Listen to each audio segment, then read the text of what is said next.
Hi everyone, we are going to show you a quick and easy way to propagate basil from cuttings. You need to take cuttings from the top of the plant. Make sure it still has some leaf nodes between the top and where the stem is cut. Remove the leaves from the bottom part of the stem and leave some leaves at the top. Now we are going to put these cuttings into a glass of tap water and place it on a sunny window. We will leave this glass alone except for refilling the water when it is too low. Here are the same cuttings nearly 5 days later, and you can see that the roots have started to show up. These cuttings are ready to be planted right now, but we are going to give it a few more days to let the roots grow a bit bigger.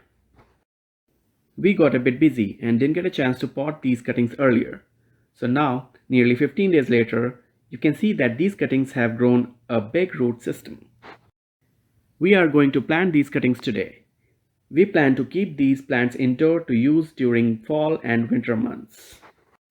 To keep fungus, knot, and other bugs from making home, we are covering the top of this potting mix with sand.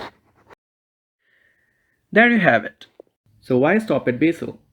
Check out this video on how to easily propagate mint from cuttings and how long does it take to get it going.